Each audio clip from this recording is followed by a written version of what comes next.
ഈശോ മിശിഹായിൽ സ്നേഹമുള്ളവരെ, ഇന്നത്തെ സുവിശേഷ ലേഖന ഭാഗങ്ങൾ നമ്മെ നയിക്കുന്നത് അനുദിന നന്മകളിലൂടെ ദൈവത്തെ സ്തുതിക്കുവാനാണ്.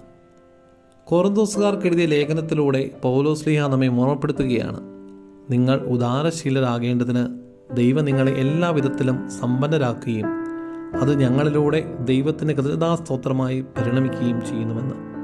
സുവിശേഷത്തിൽ ധനവാന്റെ ചോദ്യത്തിനുത്തരമായി നല്ല ശമറിയായൻ്റെ ഉപമയും. നമുക്ക് ലഭിച്ചിരിക്കുന്ന എല്ലാ നന്മകളുടെയും അടിസ്ഥാനം ദൈവാനുഗ്രഹമാണെന്ന ചിന്തയാണ് നമ്മെ നയിക്കേണ്ടത്.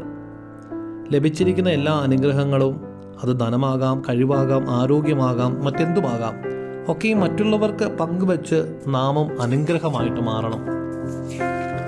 ഈ നോമ്പ് കാലത്ത് പ്രാർത്ഥനയും ഉപവാസവും ദാനധർമ്മവും ഒക്കെ നാം ചെയ്ത് ദൈവിക പ്രവൃത്തിയിൽ പങ്കുകാരാകണം.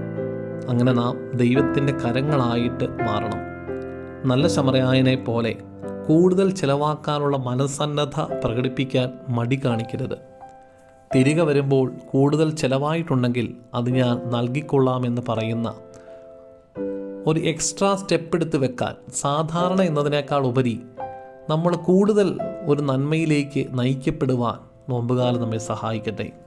ക്രിസ്ത്യാനി എന്ന നിലയിൽ എപ്പോഴും ദൈവിക നന്മയും കരുണയും സ്വീകരിക്കുകയും അതുപോലെ അത് കൊടുക്കുകയും ചെയ്യുന്നവരായിട്ട് മാറാം. അവർണ്ണനീയമായ ദാനത്തിന് ദൈവത്തിന് നിരന്തരം സ്തുതികൾ അർപ്പിക്കാം. ആമേൻ.